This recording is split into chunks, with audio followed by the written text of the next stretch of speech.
Captain Sarah Mitchell stepped off the transport plane with the kind of quiet confidence that drew eyes without demanding attention. Her boots struck the tarmac in rhythm with the soft wind, and the early morning sun reflected faintly off her neatly pressed uniform. She carried no visible sign of fatigue, though anyone familiar with military life could see that she had learned discipline the hard way. Her hair was tightly secured under her cap, her eyes alert and scanning the sprawling military base before her. The aroma of jet fuel, diesel, and the faint tang of metal filled the air.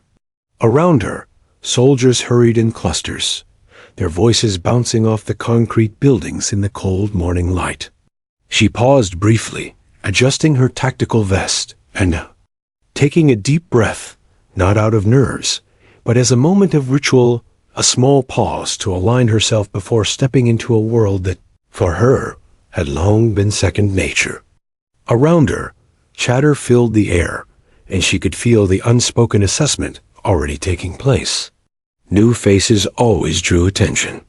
To the unit gathered here, she was just another fresh officer, fresh out of training, with nothing but theoretical knowledge and a tidy uniform to back her up. They had no idea that she had been through more than most would ever see in a career's lifetime. Private Jameson, a tall, wiry soldier with a mop of brown hair that refused to obey the regulations, noticed her first. Fresh recruit, he muttered to his friend as Sarah passed by, nodding politely in greeting. Bet she's never been out of the classroom before. His friend laughed softly. Yeah, looks like she just got her cap yesterday. Sarah heard the comment, of course, but her expression remained neutral. She knew the type soldiers, who relied on appearances, who measured experience by years served or medals worn visibly.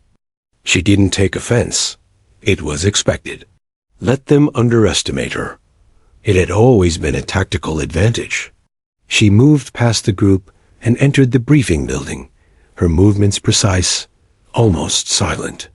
The inside smelled of coffee, disinfectant, and old paper briefing notes and manuals piled neatly on metal tables. Soldiers shuffled in, some chatting quietly, some reviewing their maps and notes with a practiced intensity. She noticed the hierarchy immediately, a natural order of this unit, who deferred to whom, who held grudges, and who carried silent respect. Captain Mitchell found an empty chair near the back of the room and set down her field bag. She didn't rush to introduce herself. Instead, she observed. Every subtle movement, every glance exchanged, told her something about this unit, its morale, and its unspoken tensions. There were soldiers who were skilled but arrogant, others competent but anxious, some quietly smart, some loudly confident to cover inexperience. She catalogued them all in her mind with the precision of someone who had once navigated far deadlier situations than any office briefing could prepare them for. Lieutenant Ramirez, a young officer with a chip on his shoulder and an overly tidy uniform, stepped up to address the new arrivals. All right, everyone, settle down. We have a new addition to the unit. Captain Mitchell will be joining us starting today. She'll be working with us on operations and training exercises. A few heads turned politely, the usual cursory nods of acknowledgement. A murmur passed through the room quick, almost imperceptible, but Sarah noticed it. It was the subtle mix of curiosity and judgment, the same silent evaluation she had seen countless times before. She returned the nod, simple and controlled. Her demeanor said nothing about her history. She allowed the room to assume she was, indeed, fresh out of training. As the briefing continued, Sarah listened more than she spoke. She absorbed every detail: operational plans, patrol schedules, supply logistics, potential mission risks, and the personalities of those around her. She asked questions sparingly, carefully, phrasing them in a way that sounded novice, if only slightly. She didn't need to assert authority yet. She had learned the value of patience. Leaders who revealed their full strength too soon often faced unnecessary resistance. Better to let others underestimate her first. She noticed a cluster of soldiers whispering in the corner. A pair of sergeants, mid-30s, with years of experience etched in their faces, exchanged looks. Their eyebrows lifted slightly when they caught her eye, perhaps expecting a nervous smile, a hesitant stance. Instead, Sarah met their gaze with calm assurance. It was not arrogance, but an almost imperceptible signal. She had seen things they couldn't even imagine, and she carried herself with the weight of those experiences, without needing recognition. After the briefing, as soldiers filed out, Sarah lingered, observing the nuances of their camaraderie. They joked, shared small grievances, and carried themselves with the casual ease of those who knew the base intimately. She noted the dynamics, the subtle alliances, rivalries, and unspoken hierarchies. Every observation, every gesture, added to her mental map of the unit, their strengths and vulnerabilities. Private Thompson, a newer recruit like the others, tried to approach her. You, Captain Mitchell, right? You just got here? He stammered, unsure if it was proper to intrude. Yes, Thompson. Today's my first day with this unit, she replied smoothly, her voice calm, measured, yet carrying an underlying authority. But I've trained long enough to know that first impressions can be misleading. Thompson blinked, caught off guard by the subtle edge in her words. He nodded quickly, muttering something about looking forward to working with her, and hurried away. Sarah allowed herself a tiny, almost imperceptible smile. Their assumptions were already beginning to crack. Later, as she walked across the base to her quarters, she passed the parade ground. Soldiers were running drills, shouting commands, and practicing maneuvers with precision. She stopped briefly to watch, noting the speed, discipline, and cohesion. Every detail mattered. Every movement revealed something about experience and skill. The unit looked competent on the surface, but there were gaps. She could already see gaps that, in a real combat situation, could mean the difference between success and failure. Sarah's own past, however, was something she carried silently.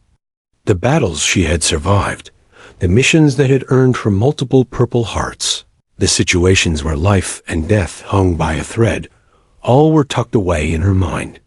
She had learned early that revealing her history too soon often invited skepticism or envy. Humility and discretion had served her better than accolades. She had earned respect in other ways through actions, through quiet competence, and through the courage of surviving when others had faltered. By the time she reached her quarters, the sun had risen higher, casting long shadows across the base. She set down her bag, removed her cap, and allowed herself a moment of quiet reflection.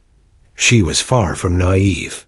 This unit, these soldiers, might think her green, but she had been tested under fire in ways most could never imagine. And soon they would see. Sarah Mitchell did not need anyone to recognize her worth yet. Patience had been her companion for years, and it would serve her well here. Today, she was the new captain, the fresh out of training face. Tomorrow, she would reveal her true strength, not through words, but through actions that would leave no doubt about her experience, her courage, and the respect she had earned the hard way. As the morning bustle of the base carried on around her, she felt the familiar stir of readiness, a quiet confidence that had carried her through the worst of situations. This was her element, her world, and though she would let them underestimate her today, the day would come when the unit would realize that appearances could be deceiving, and experience often wore a quiet, unassuming face. For now, though, Captain Sarah Mitchell walked through the base with calm assurance, every step measured, every glance intentional. The soldiers around her saw only the crisp uniform, the polite smile, and the youthful face. But she carried far, more than they could guess: battlefield wisdom, resilience forged in fire, and a quiet strength that would soon leave them all in awe. The morning sun climbed higher, casting long, warm shadows over the sprawling military base. Captain Sarah Mitchell moved among the soldiers, quietly observing every interaction, every gesture, and every micro-expression. She was not here to prove herself in words. Her reputation, invisible as it was, had already preceded her. Yet she knew the importance of patience. Today, the unit saw her as inexperienced, fresh out of training, a young officer who had never faced real danger. That assumption would work to her advantage for now. Private Jameson, still grinning from his earlier assessment, nudged his buddy Private Reynolds. "I bet she's never even held a real weapon outside the range," he whispered, watching Sarah organize supplies with practiced precision. Reynolds shrugged, leaning against a crate. "Yeah, she looks like she just memorized the manual yesterday. Probably thinks a mission is just walking in a straight line and following orders." Sarah heard the murmurs, of course, though she did not react. She allowed the assumption to settle, like dust in a quiet room. Let them underestimate her. They would soon learn that appearances were deceptive. She approached the supply area, quietly checking the team's equipment. Each soldier moved efficiently enough, but there were subtle errors that only a trained eye could catch.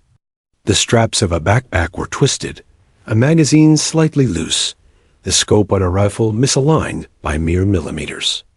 She adjusted them with soft, precise movements, careful not to draw attention. She didn't make a show of her competence. Instead, she corrected the mistakes as if they were natural oversights anyone could make, leaving the soldiers none the wiser. Lieutenant Ramirez, clearly eager to assert his authority, stepped forward. "Captain Mitchell, these men have their drills to complete. We can't have mistakes slowing us down." Sarah nodded politely. "Understood, Lieutenant? But sometimes it's the smallest details that prevent bigger problems later. I'll take a moment to help." Ramirez hesitated, unsure if he should insist, but the soldiers watched as Sarah moved among them, quietly correcting gear, adjusting packs, and checking weapons. No one questioned her authority. They simply assumed she was meticulous, perhaps a little overzealous for a rookie. None guessed that the precision came from years of hard-earned experience in environments far deadlier than this base. As the day wore on, the unit prepared for a series of training exercises designed to test coordination and reaction times. Sarah followed closely, absorbing every word, every command, every reaction. The soldiers, still convinced she was a green officer, chatted freely in her presence, testing boundaries without realizing she understood far more than they suspected. Private Thompson, still uneasy about approaching her, asked, Captain Mitchell, do you want me to lead the perimeter check?" Sarah smiled faintly, a small, controlled gesture. "You may lead, Private, but I'll be observing. We're a team, and every movement matters." Thompson nodded, relieved, and motioned the others to follow him. Sarah trailed silently, watching, listening, noting where their efficiency faltered and where confidence waned. She didn't intervene unless it was necessary, allowing them to assume their leadership efforts were correct. Every small correction she later offered would carry more weight because it appeared measured and thoughtful, rather than authoritative. Meanwhile, Jameson and Reynolds continued to whisper, speculating on Sarah's background.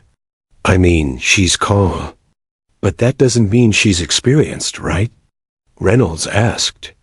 Jameson shook his head. "Nah, probably just good at following protocol. Most rookies learn to look confident. Doesn't mean she's seen combat." Sarah heard them, of course, but she kept her focus.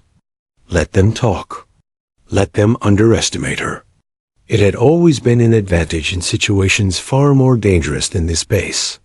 A soldier who is assumed to be inexperienced is harder to predict, easier to watch without raising suspicion. The first exercise involved a simulated urban patrol. The team was instructed to navigate a series of buildings while maintaining tactical formation. Sarah observed quietly, noting the speed, coordination, and decision-making of each soldier. Private Thompson hesitated at a doorway, unsure whether to lead or follow. Jameson moved too quickly, exposing his flank. The unit adjusted, but not without errors. Sarah stepped forward, her voice calm and neutral. Thompson, take point, but maintain cover. Jameson, adjust your spacing. Timing is crucial. Her words were soft, almost casual, yet they carried the weight of authority. The soldiers followed, noting that she spoke with clarity and precision, but none yet realized the depth of her experience. During a brief pause, the team gathered for feedback. Lieutenant Ramirez, trying to assert control, began to comment on minor errors. Sarah interjected politely but firmly. Lieutenant, these mistakes are natural for a new exercise. However, observing them closely can teach us more than criticism alone. Let's focus on correcting and reinforcing techniques, not just pointing out failures. Her approach surprised the team. It was neither confrontational nor patronizing, but effective. Soldiers began to listen, paying attention to the way she phrased guidance. Small respect started to form, though they still assumed it was rooted in theory rather than experience. As the afternoon sun bore down on the base, Sarah noticed a pattern emerging. Some soldiers relied too heavily on drills and manuals, while others trusted instinct over procedure. She made subtle notes in her mind, cataloging strengths and weaknesses. By the time the final exercise began, she had an internal map of the unit's dynamics information that would later prove invaluable during real operations. The last drill of the day was a simulated ambush scenario. Sarah remained in the background, observing and taking mental notes. The soldiers were tense, alert, and a little overconfident after earlier successes.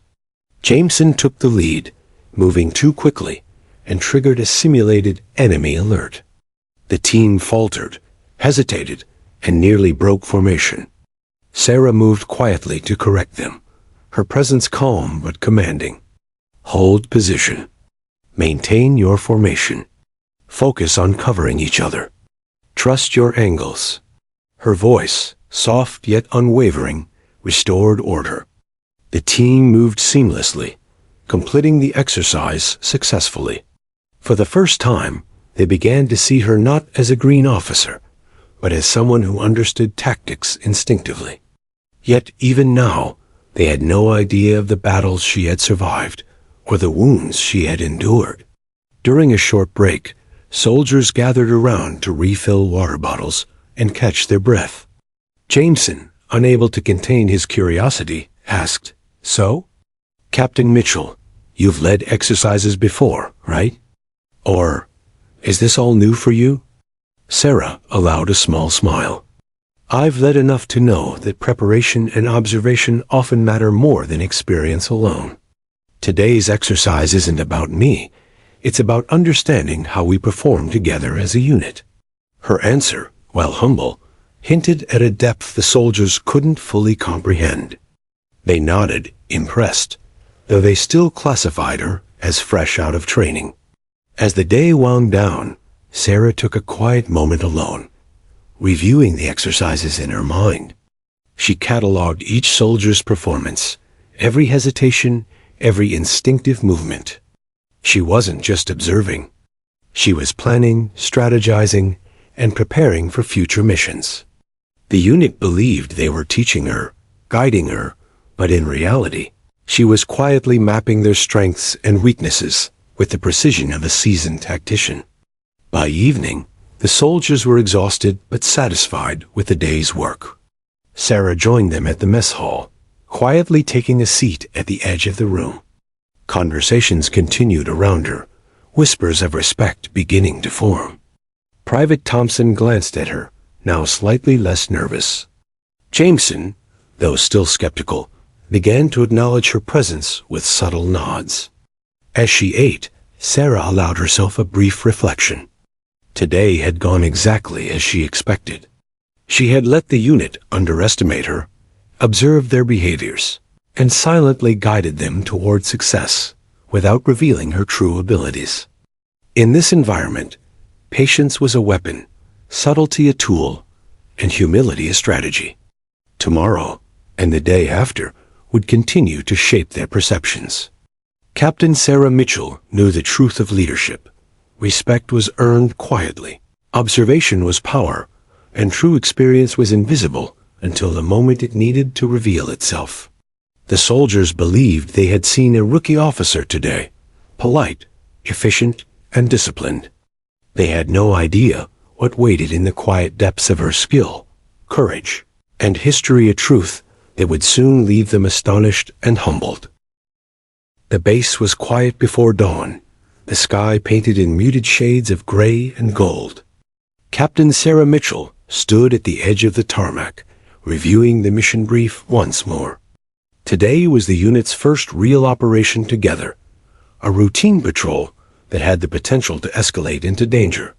Though it seemed straightforward on paper, Sarah knew that in the field, plans were fragile and conditions unpredictable. The soldiers gathered near the transport vehicles, stretching, checking weapons, and exchanging nervous glances. Private Jameson fidgeted with his rifle, muttering about past drills and how different real missions would be.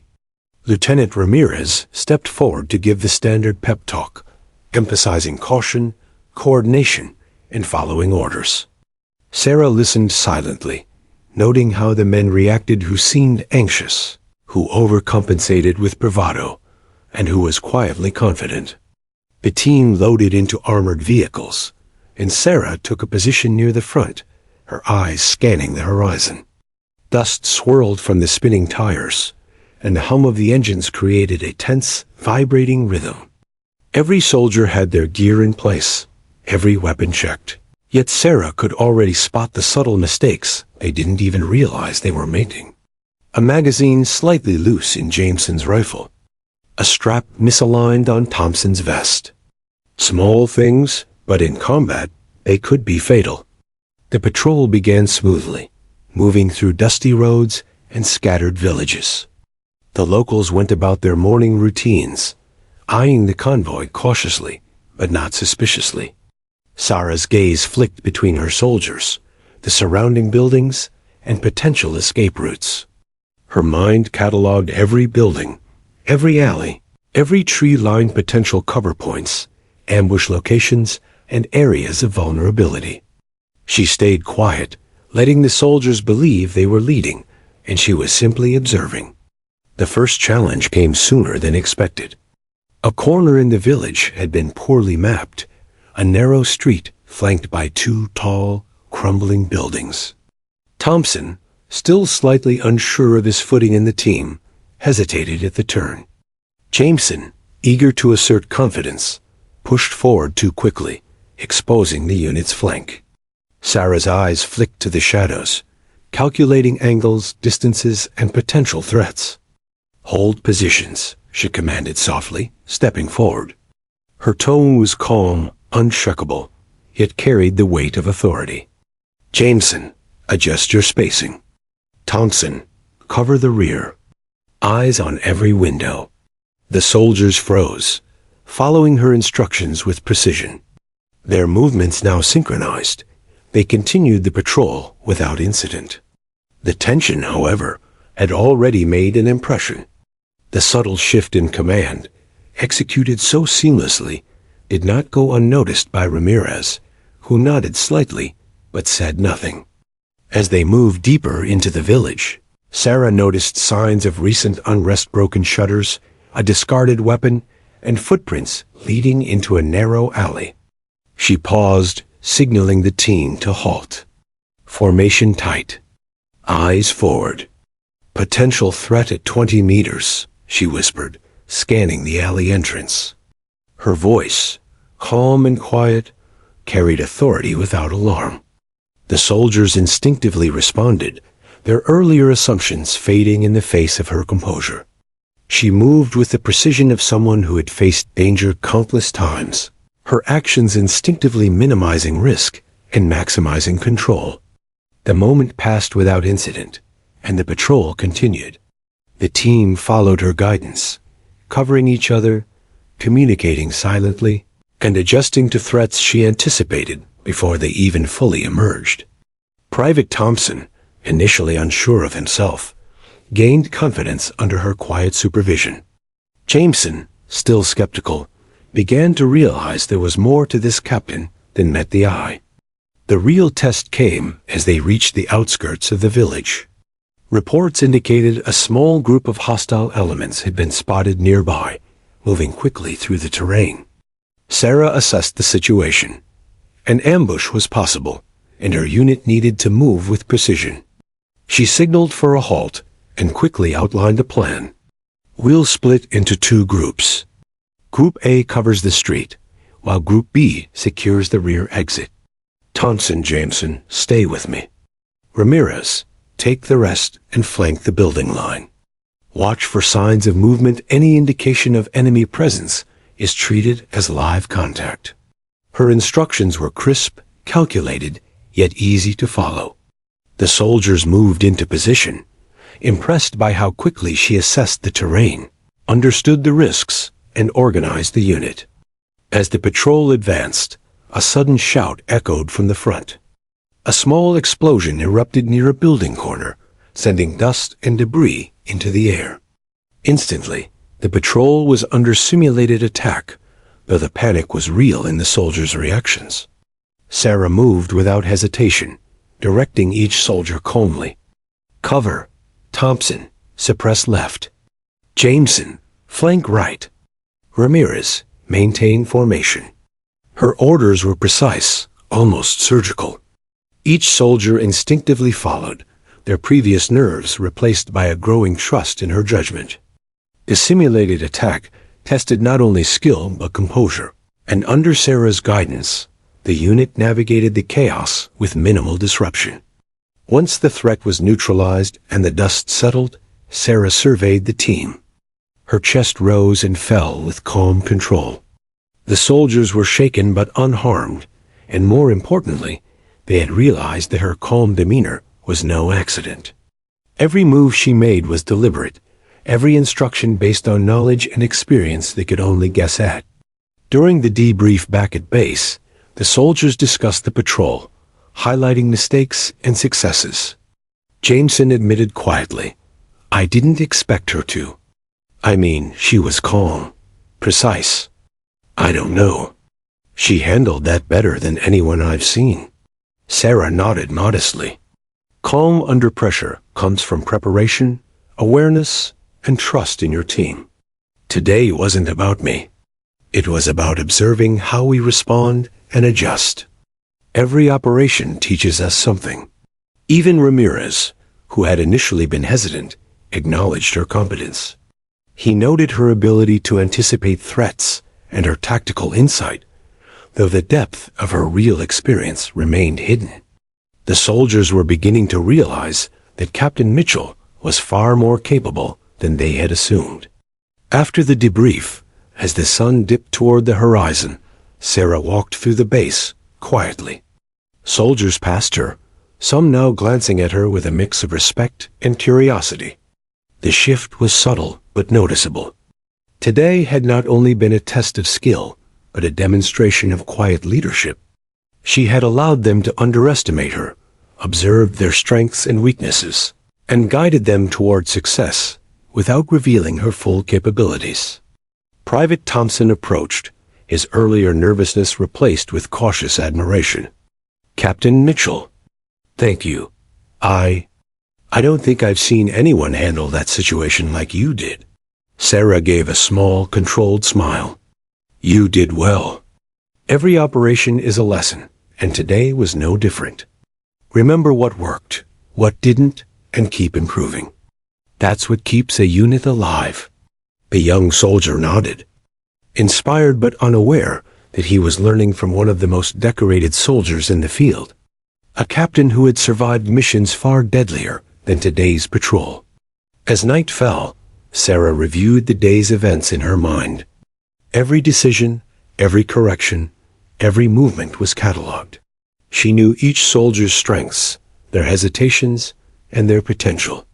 The first mission had been a success, not just because of the technical execution, but because she had begun to earn trust without ever demanding it.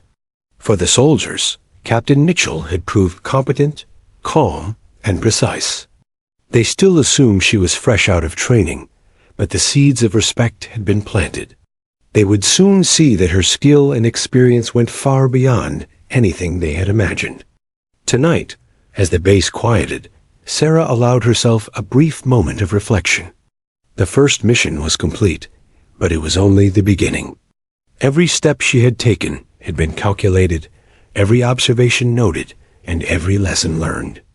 Tomorrow would bring new challenges, and the soldiers would continue to underestimate her until the moment they could no longer deny the truth. Captain Sarah Mitchell was a force shaped by fire, courage, and experience, and the unit would soon witness it for themselves.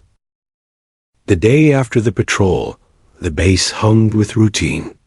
Soldiers moved between buildings, checked gear, and prepared for training exercises, their chatter carrying through the dry air.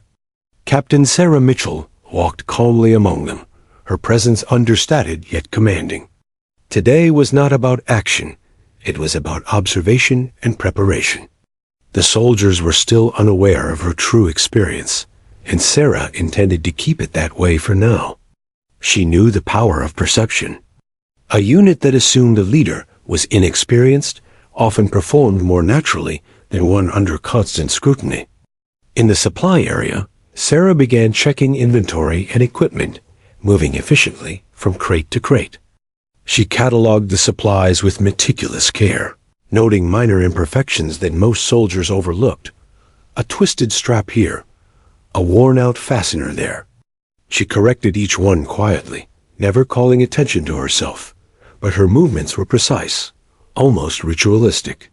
Private Jameson lingered nearby, curiosity getting the better of him. He had begun to notice inconsistencies in his assumptions about Captain Mitchell. Captain, he asked hesitantly, how long have you been in the field? Sarah looked at him, a faint smile playing on her lips, but said nothing specific. Long enough to know that every situation teaches something different, she replied evenly. Her tone was calm, neutral, yet carried the subtle authority of someone who had been tested.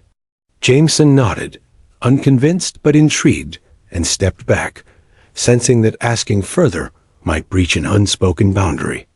As Sarah continued her rounds, she approached her quarters to retrieve personal items.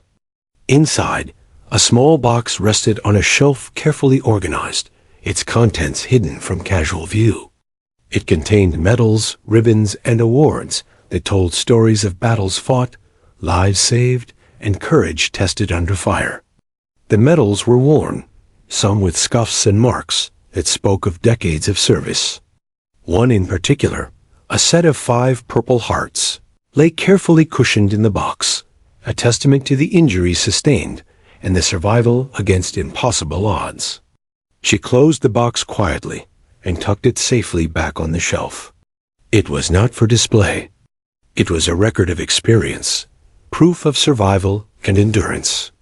These were not symbols of vanity. They were reminders to herself of what she had endured and the resilience that had carried her through. A few soldiers passed her door, and one, Private Thompson, noticed the corner of the box. Captain Mitchell, are those medals? He asked, trying not to sound intrusive. Sarah paused briefly, her calm smile almost teasing. Memories, she said softly, brushing the question aside with elegance. But they don't define me. Actions and decisions do. Thompson nodded, sensing that pressing further was unnecessary. He was unsure what to make of her polite, professional, efficient, yet mysterious in ways that no training manual could explain.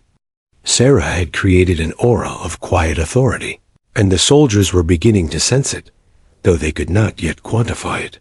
Later, as the sun climbed higher, she moved to the training grounds to observe exercises. Soldiers performed tactical drills, maneuvering through simulated urban environments. Sarah walked among them, her eyes scanning for errors and strengths. Every movement, every hesitation, and every instinctual reaction was catalogued. She paused by a group of soldiers practicing cover and fire coordination. Private Jameson again showed overconfidence, moving too quickly and exposing himself. Sarah stepped forward, voice calm and controlled. "Jameson, slow your approach. Use the cover fully, align your angles, and trust your team." The soldiers followed her instructions instinctively, impressed by the precision of her observation. Yet they remained unaware that she had been in far deadlier situations than this simulation. She allowed them to believe that she was guiding them from a foundation of training, when in fact she drew from hard-earned experience. During a break, Lieutenant Ramirez approached, curiosity finally getting the better of him. "Captain Mitchell, you handle these exercises with ease. Have you led troops in actual combat before?" Sarah tilted her head slightly, maintaining the calm, neutral expression that had become her trademark. "Combat teaches you to anticipate, to observe, and to make decisions when the stakes are high. I've learned that every situation requires a different approach." Her words were precise and careful, giving away nothing but hinting at a depth they could not yet perceive. Ramirez nodded thoughtfully, unsure whether to probe further. He had learned to respect her calm authority, but the veil of her experience remained intact. Later in the afternoon, Sarah returned to her quarters to check on her gear and review mission notes. As she handled the small metal box, she noticed a tiny scuff on the edge of a purple heart. It was a mark from transport, a reminder of the real battles behind the decoration. She touched it lightly, her fingers tracing the scarred surface, and allowed herself a brief, reflective sigh. Her mind drifted to the missions behind those medals, the firefights, the ambushes, the nights spent under fire, and the friends lost along the way. Each medal had a story etched in memory and pain. Yet she carried them without pride, without boastfulness, because true recognition was earned in action, not in display. A knock at the door interrupted her thoughts. Private Thompson appeared again, holding a small stack of training logs. "Captain, thought you might want to review these," he said nervously.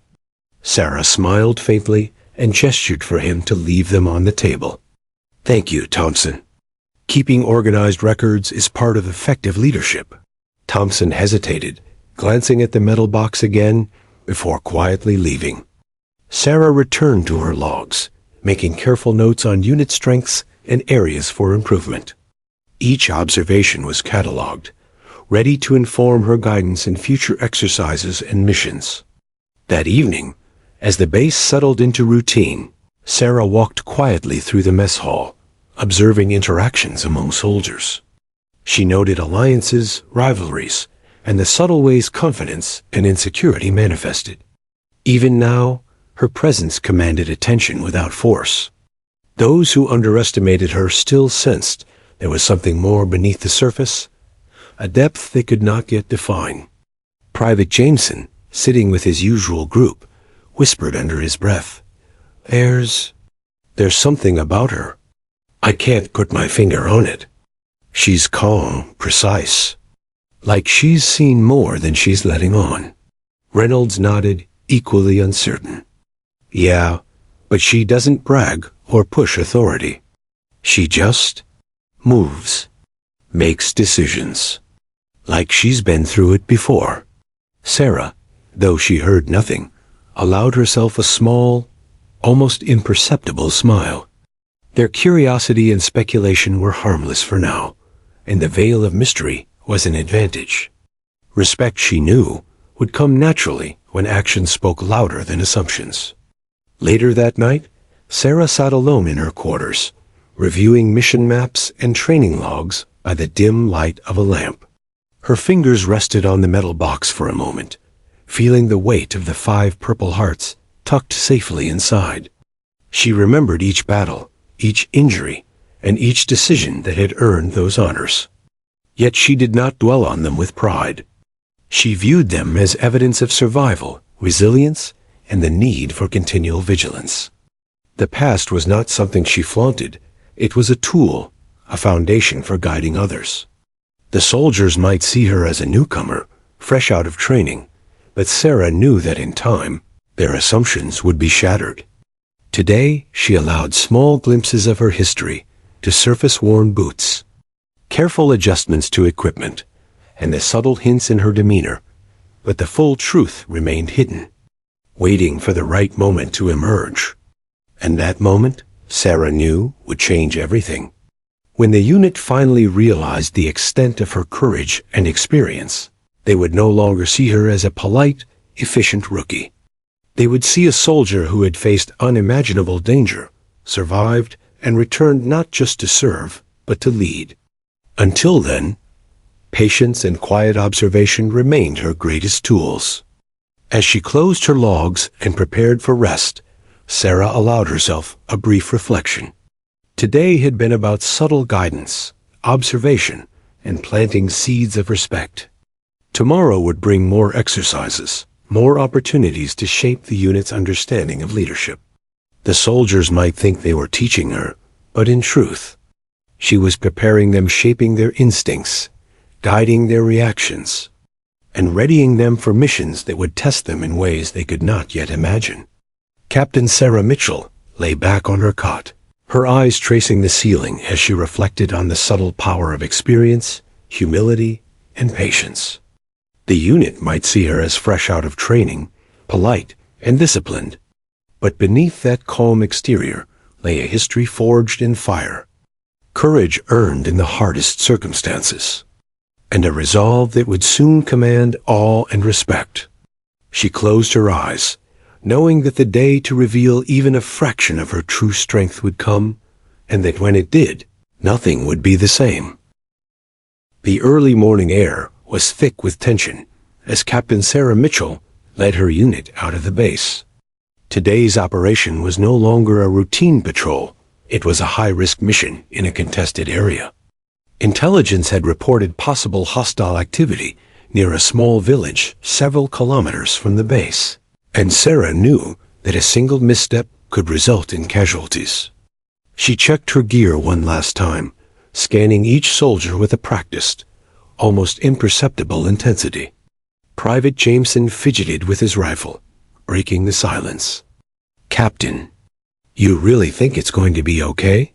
His voice trembled slightly, betraying both anxiety and a dawning awareness that this mission was more dangerous than previous exercises.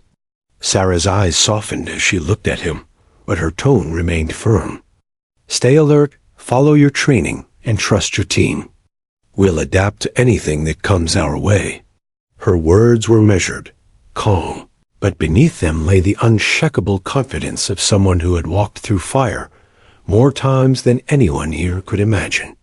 The convoy moved steadily along dirt roads, dust rising in plumes from the spinning tires. Soldiers kept a careful watch, scanning the surroundings for any signs of ambush.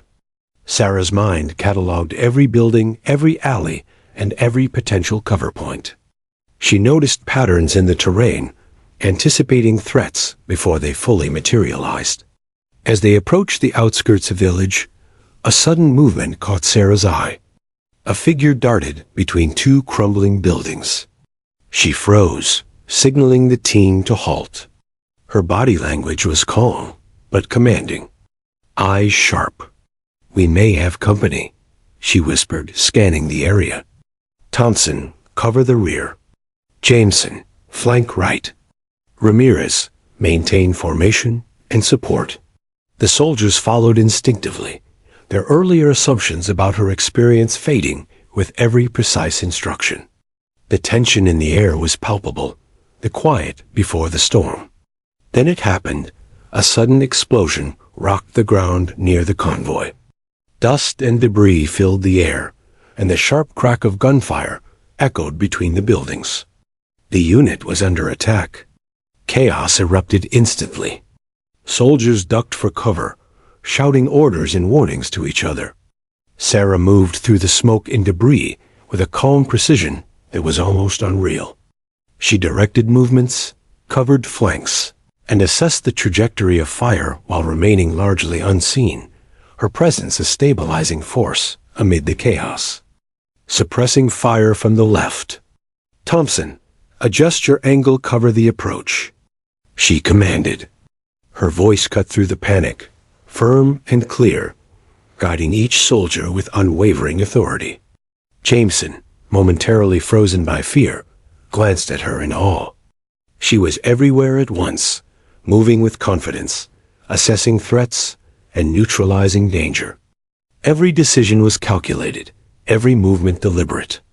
In that moment, it became painfully clear that she was no ordinary captain or rookie.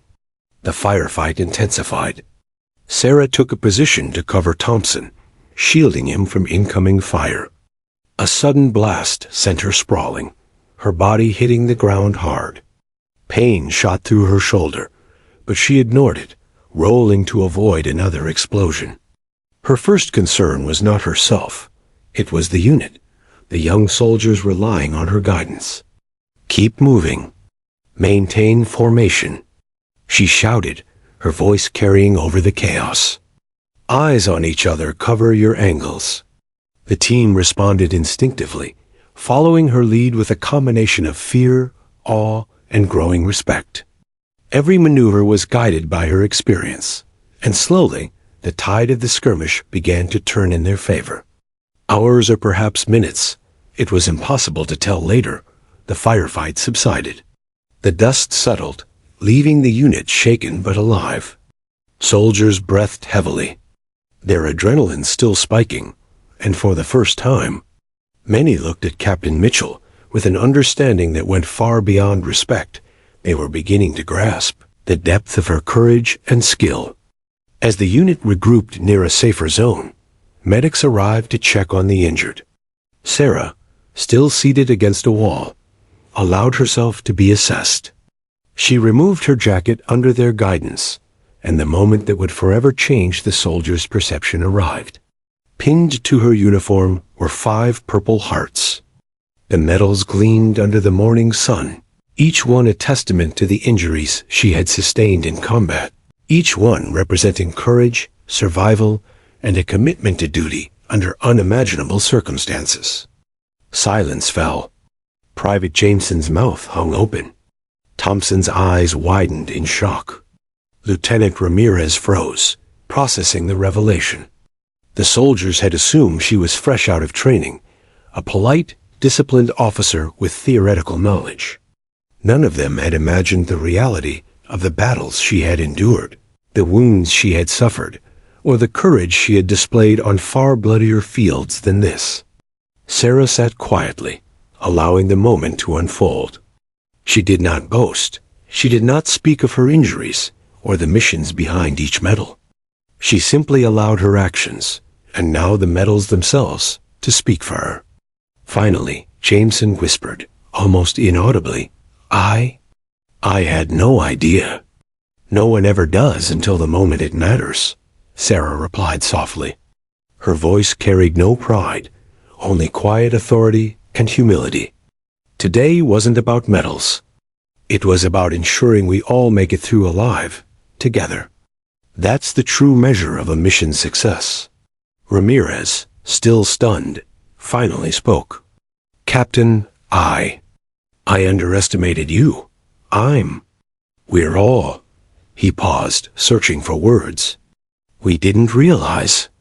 Sarah placed a hand gently on his shoulder. "That's natural. Many will underestimate me. It doesn't change the work we do, the decisions we make, or the lives we protect. Let this be a lesson. Experience isn't always visible.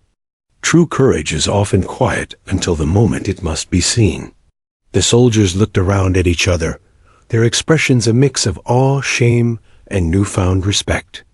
Jameson, who had been so quick to judge her at first, now found himself silently amazed.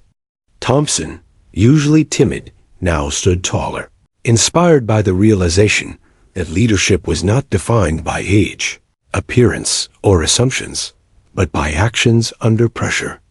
As medics treated Sarah's injuries, the unit regrouped, their movements now carrying a new weight of understanding. Every command, every decision, every instruction they had previously dismissed was suddenly imbued with significance. They had witnessed, firsthand, the calm precision of a soldier who had survived far more than they could imagine, and had returned not only to fight but to lead. Later, back at the base, Sarah's quarters became a quiet refuge. She removed her jacket, carefully placing the Purple Hearts in the small box that had always held them. The medals were not trophies, they were reminders. They reminded her of loss, endurance, and the responsibility that came with survival. Private Thompson lingered at the door, still hesitant. "Captain, how did you do it?" 5 Purple Hearts.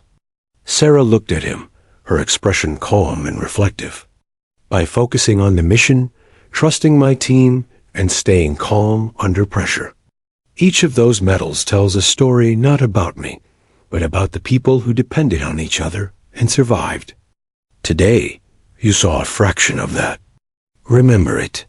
The young soldier nodded, a newfound determination in his eyes. The unit had seen the truth. Captain Sarah Mitchell was no ordinary officer.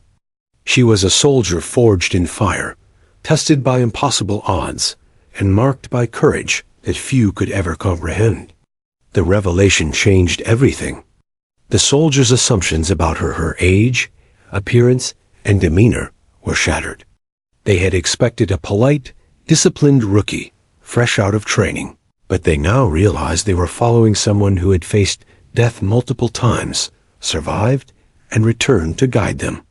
Sarah did not dwell on the moment. The mission had been successful because the team had worked together, because they had listened, and because she had silently guided them when it mattered most. The medals were not what defined her leadership. The actions and decisions in the field were. But for the first time, her team truly understood the depth of her experience. As night fell over the base, the soldiers gathered quietly in small clusters, whispering and reflecting on the day. Respect had transformed into admiration, and skepticism into trust. Jameson, Thompson, and even Ramirez now viewed her through a different lens, a lens shaped by courage, endurance, and leadership earned under fire. Captain Sarah Mitchell sat quietly in her quarters, reviewing the day's events. She knew this mission had changed the unit's perception of her forever.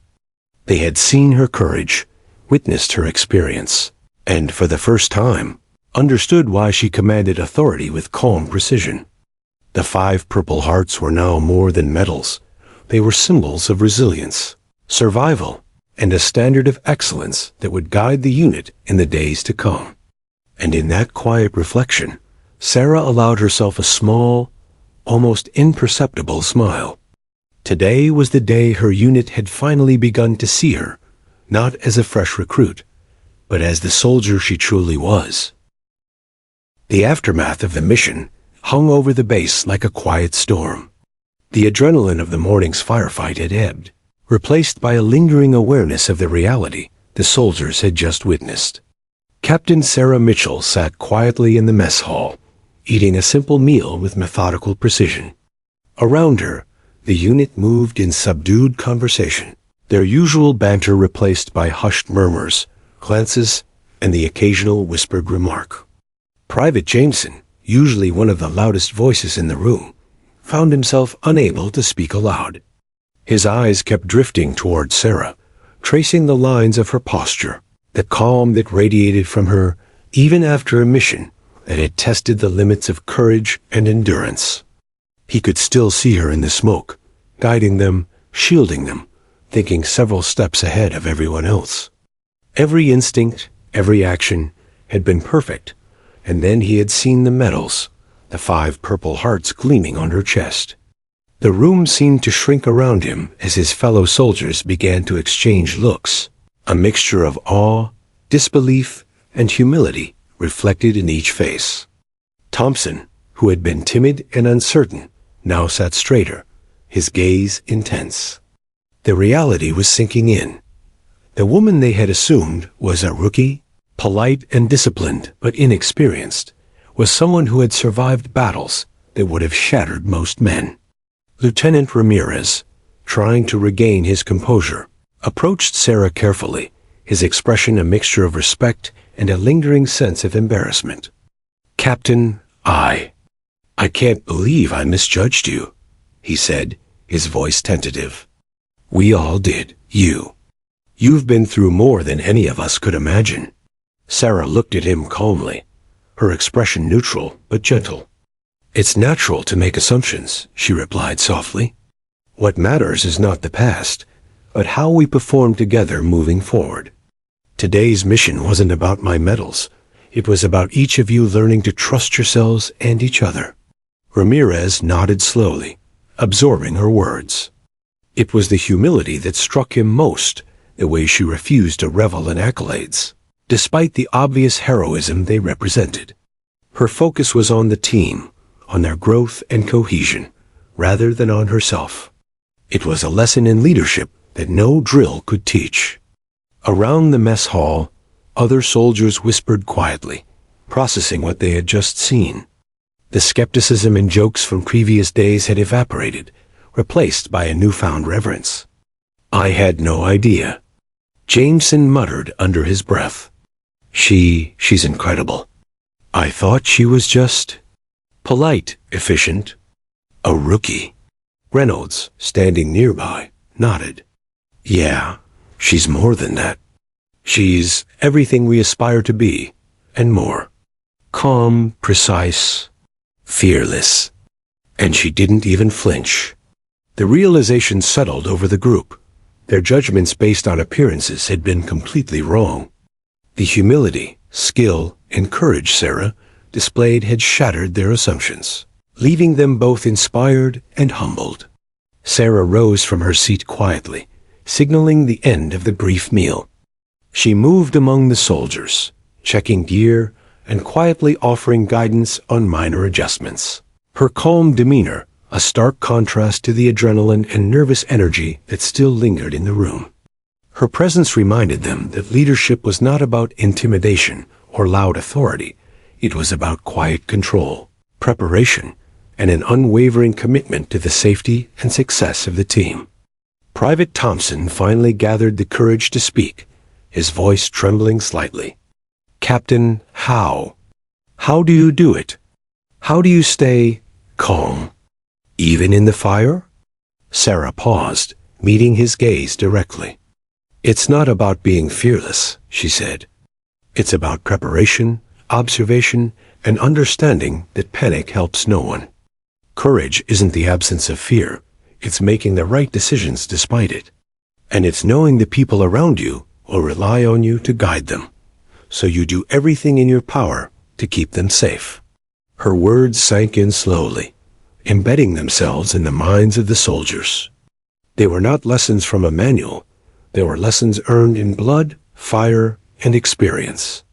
Her calm, composed tone gave each word weight, transforming simple advice into something profound. The unit began to reflect on the day's events, realizing that every command, every adjustment, and every tactical decision Sarah had made was based on far more experience than they had ever imagined. The lessons of the mission went beyond strategy. They were lessons in trust, humility, and resilience. Even Jameson, who had been rash and confident before, now approached her hesitantly. "Captain, I want to learn. Teach me, please." His voice carried an urgency that was both genuine and inspired by respect. Sarah nodded slightly. "You will learn, Jameson. But first, understand that leadership is not about proving yourself. It's about understanding your team, preparing for what might happen, and always staying one step ahead. That's what will keep you and the people you lead alive." The day continued, and as the sun climbed higher, Sarah guided the team through debriefings, equipment checks, and minor tactical exercises. Each interaction was infused with the respect she had earned, not through words or authority, but through actions. The soldiers followed her instructions carefully, aware, now that every word, every gesture, and every movement carried significance. Lieutenant Ramirez, still processing the revelation of her experience, sought her advice on strategic planning for upcoming exercises. Captain, how do you evaluate risks so quickly? How do you decide what to prioritize in the field? Sarah considered for a moment before replying. Experience teaches you to notice patterns. Threats, terrain, the reactions of your team, all these factors guide decisions. You learn to anticipate what others might miss, and you prepare for contingencies. But the most important factor is people. Understanding your team, their strengths and weaknesses, allows you to act with confidence. Her words carried the authority of someone who had survived impossible situations. The soldiers listened, their respect deepening with each passing minute. They realized that Sarah's leadership was not based on authority alone, but on knowledge earned in circumstances none of them had faced. That evening, as the base settled into a quieter rhythm, the soldiers gathered in small groups, discussing the day's events. Jameson spoke quietly, but with conviction. I don't think any of us will ever underestimate her again. She's a force. And she doesn't need to prove it. Reynolds added, she's taught us something today. Not just tactics or strategy, but humility, courage, and what it means to truly lead. We were blind before.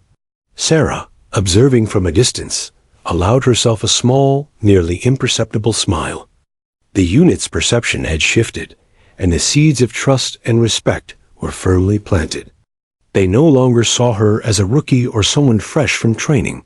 They saw a leader forged in adversity. Someone whose experience was invaluable, whose courage was unquestionable, and whose humility made her all the more admirable.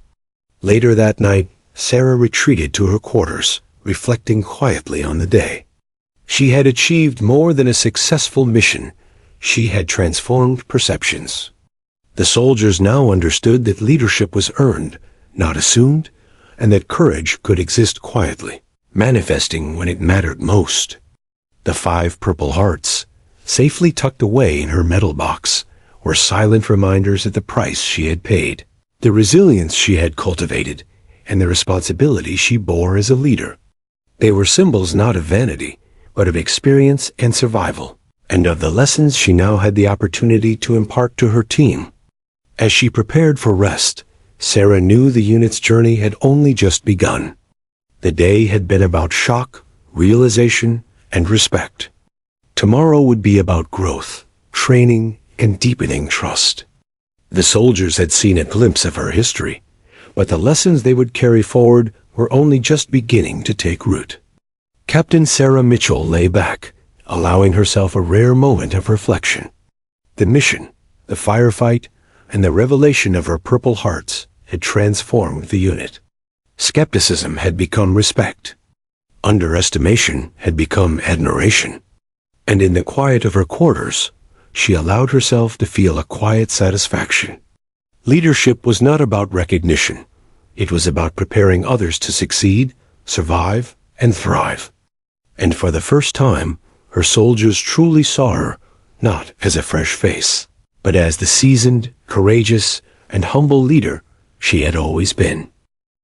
The sun rose slowly over the base, casting long shadows across the training grounds. Captain Sarah Mitchell moved among her unit with quiet authority, her presence now commanding without a word. The day's objective was clear: advanced tactical exercises designed to push each soldier beyond their limits and strengthen the cohesion of the team. After the events of the previous mission, there was no skepticism left, only anticipation, curiosity, and respect. Private Jameson was the first to approach her, eyes wide with excitement and nerves. Captain, we're ready for today, right? I mean, after yesterday.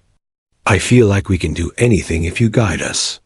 Sarah smiled faintly, her calm gaze meeting his. Yes, we're ready. But confidence must be paired with caution. Today isn't about testing courage alone. It's about precision, teamwork, and anticipating the unexpected. Her tone was firm yet encouraging, a subtle balance that instantly grounded the team. The unit assembled at the edge of the training field. Soldiers adjusted their gear, checked rifles, and reviewed maps. But their nervous energy had shifted into a focused determination. Thompson moved with a newfound confidence, shoulders squared, while Jameson muttered instructions to Reynolds, attempting to emulate Sarah's composure. "Listen up," Sarah called, her voice carrying easily over the field.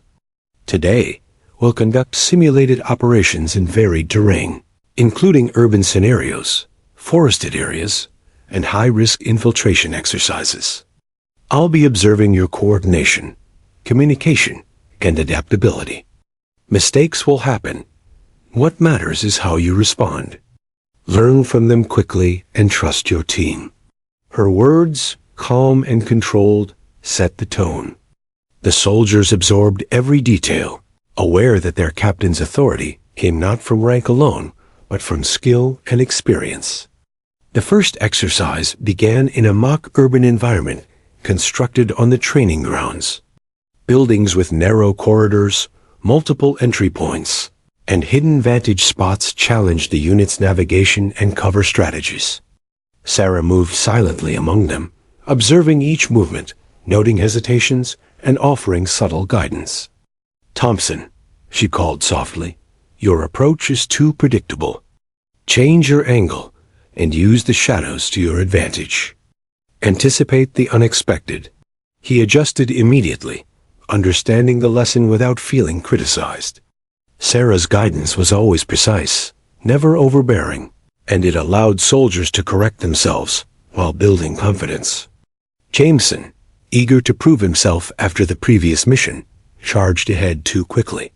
Sarah intercepted with a gentle but firm hand on his shoulder. "Jameson, speed is not always the answer. Control and coordination save lives. Pause, assess, and then move." He nodded, chastened but grateful for her insight. This moment was emblematic of Sarah's leadership style. She didn't scold, she taught.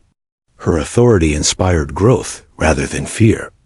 The urban exercise escalated into a simulated threat scenario. Opposing forces, armed with mock weapons, ambushed the unit from multiple points. Soldiers ducked behind cover, weapons raised, communication rapid and precise.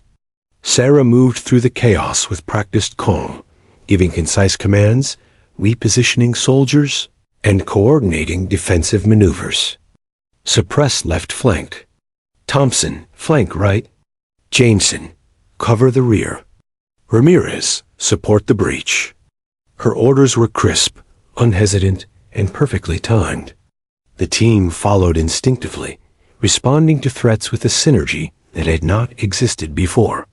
Every correction Sarah made was subtle but decisive, guiding them toward coordinated action without overt interference. After the exercise, the unit regrouped. Sweat-streaked and exhausted, they listened as Sarah debriefed them. "Today, you faced controlled chaos. Each of you demonstrated courage and adaptability. Mistakes were made, yes, but each error was corrected because you observed, reacted, and trusted your teammates. That's what leadership in action looks like." She paused, letting her words sink in. The soldiers, once skeptical and hesitant, now reflected on their growth with newfound pride. Her lessons were not abstract. They were learned in motion, under pressure, and with immediate consequences. The next exercise took place in the forested terrain outside the base. Visibility was limited, and the terrain added physical challenges that demanded stamina, agility, and communication. Sarah assigned pairs and squads, mixing skill levels to ensure mutual reliance. "Trust your partner," she said quietly, looking at the group. "Observe them as they observe you. Anticipate, adapt, and communicate." A unit functions best when every member knows and complements the other's strengths and weaknesses. As the exercise progressed, subtle tensions emerged. Soldiers occasionally faltered on uneven terrain, misjudged distances, or hesitated under simulated fire. Sarah intervened, not with harsh criticism, but with calm guidance. Reynolds, adjust your pace to support Thompson. Thompson, maintain line of sight on your partner. Jameson, coordinate with Ramirez before moving forward. Her direction was precise, individualized, and continuous. Soldiers began to internalize her methods, thinking critically, anticipating threats, and correcting mistakes before they escalated. By the time the exercise concluded, the team moved with a synchronized efficiency that would have seemed impossible just days earlier. During a debriefing, Sarah gathered the soldiers in a circle. You've demonstrated significant growth over the past week. Today was about observation, adaptation, and teamwork. But there's one final lesson: leadership isn't about being the strongest, fastest, or most skilled individually. It's about enabling the group to succeed, ensuring everyone's survival, and cultivating trust. Her words resonated deeply. The soldiers understood that she had been shaping them not just for missions, but for the real-life stakes of combat. Trust, coordination, and confidence were as critical as marksmanship or physical fitness. The final exercise of the day was a simulated infiltration and extraction. The scenario involved multiple objectives, including reconnaissance, securing a target, and ensuring the safe extraction of all team members. Sarah outlined the plan clearly, but allowed the soldiers to implement it under her observation. Throughout the operation, she provided subtle guidance, anticipating hazards and redirecting them before mistakes became dangerous. Soldiers communicated effectively, adjusted quickly to setbacks, and protected one another, all while demonstrating initiative and discipline. When the exercise concluded successfully, exhaustion was palpable, but so was pride. Sarah gathered the team and addressed them with calm authority. Today, you proved something vital. A unit succeeds not because of one individual, but because of collective effort, mutual trust, and adaptability. Each of you contributed, observed, and learned. This is what real leadership and real teamwork looks like. The soldiers, still catching their breath, exchanged glances filled with admiration and awe. They had seen Sarah's guidance in action, not as an abstract principle, but as an applied, practiced skill. Her leadership had transformed them from a group of individuals into a cohesive, responsive unit capable of handling complex challenges. Jameson approached her quietly after the debrief. "Captain, I understand now. It's not just about giving orders. It's about seeing the whole picture, noticing details, and guiding us without taking over completely. I didn't know leadership could be like this." Sarah nodded, her calm expression unwavering. Leadership is about observation, preparation, and trust. You've learned today that leading effectively requires listening, assessing, and empowering others. The more capable your team becomes, the more effective you are as a leader.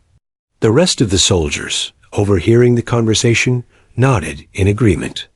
For the first time, they fully grasped the depth of Sarah's ability, not just as a soldier, but as a mentor, strategist, and leader who could transform uncertainty into capability. As the sun set over the base, the team gathered for one final reflection. Sarah allowed them to speak freely, guiding the discussion with gentle, insightful questions that encouraged them to analyze their performance, recognize their strengths, and acknowledge areas for improvement. By the end of the day, the transformation was complete. The soldiers had moved from skepticism to admiration, from uncertainty to confidence, and from reliance on one individual to trust in the collective strength of the unit. Captain Sarah Mitchell had done more than train them. She had instilled resilience, unity, and the knowledge that true leadership is measured not by medals, rank, or recognition, but by the growth, trust, and survival of the team. As the base quieted for the night, Sarah reflected on the day. The exercises had been successful, not only because of tactical outcomes, but because the soldiers had internalized the lessons. They had seen leadership in action, and they had begun to understand the quiet power of experience, courage, and humility. Captain Sarah Mitchell's eyes lingered on the horizon, the weight of responsibility heavy, yet familiar. Her unit was no longer a collection of individuals. They were a team, capable, adaptable, and inspired. And she knew that the lessons of today would echo in every mission to come, guiding them through challenges that no drill could fully prepare them for. For Sarah, this was the true reward, seeing her team evolve, witnessing their growth, and knowing that when the stakes were real, they would stand strong together, confident, and ready. The morning sun bathed the base in a soft, golden light, reflecting off the polished equipment and casting long shadows across the training grounds. Captain Sarah Mitchell walked among her soldiers with a quiet, purposeful stride. Today was different, not a mission, not an exercise, but a moment of reflection, recognition, and unity. The events of the past week, the high-stakes mission, and the subsequent exercises had transformed the unit. The skepticism, uncertainty, and subtle judgments of earlier days had been replaced by trust, admiration, and cohesion. Private Jameson approached her first, his usual nervous energy tempered by calm determination. "Captain, we wanted to thank you for everything, for guiding us, for teaching us, for, well, showing us what real leadership looks like." His voice wavered slightly, not with fear, but with awe and sincerity. Sarah nodded, her expression soft but composed. "You've done the work," she said. "I guided, observed, and corrected, but it's you who applied the lessons.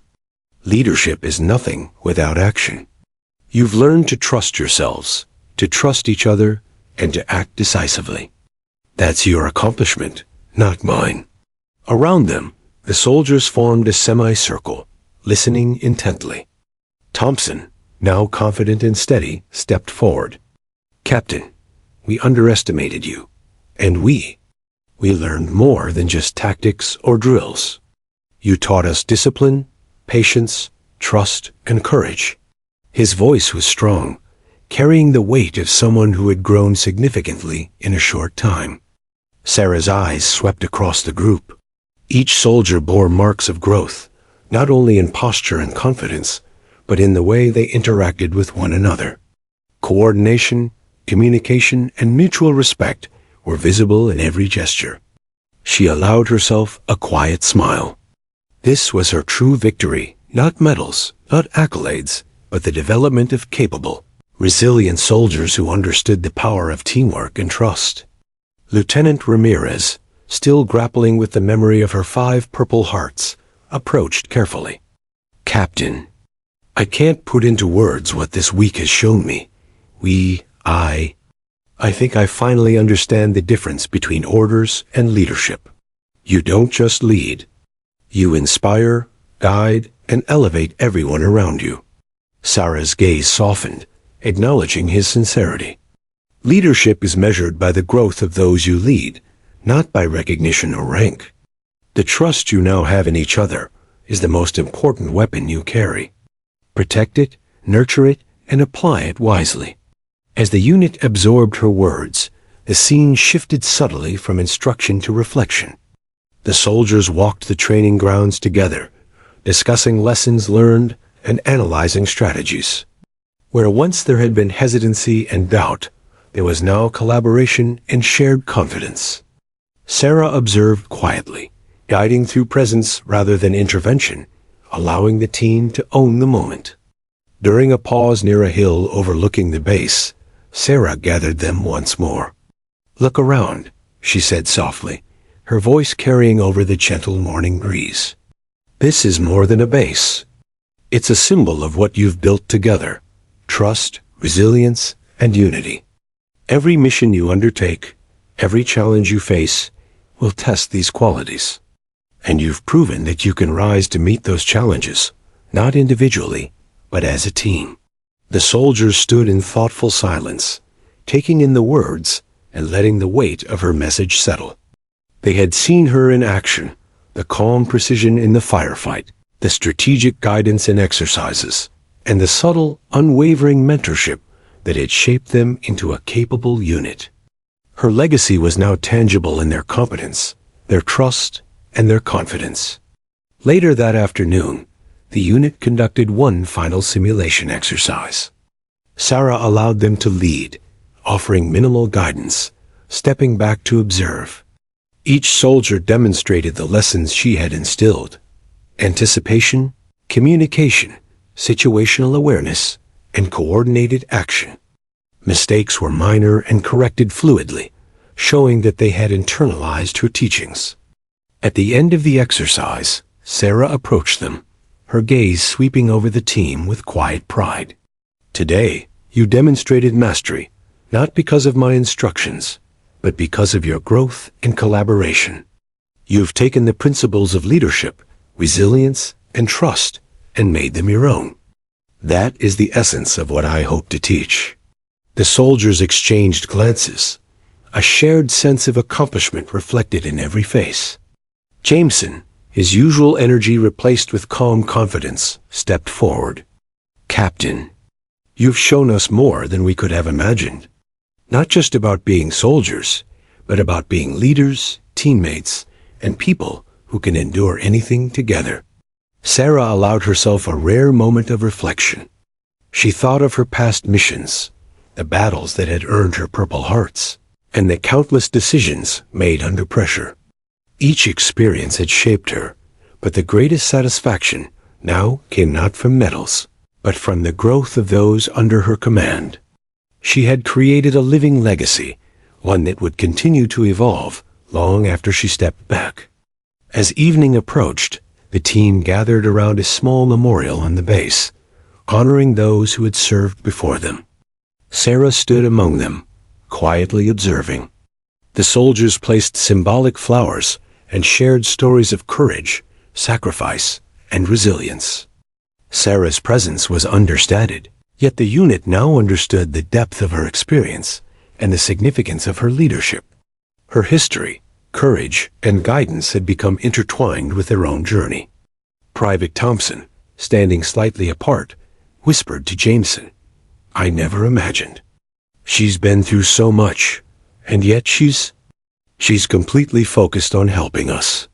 Not herself. It's incredible." Jameson nodded, eyes fixed on Sarah. "Her legacy isn't just the medals. It's how she's shaped us.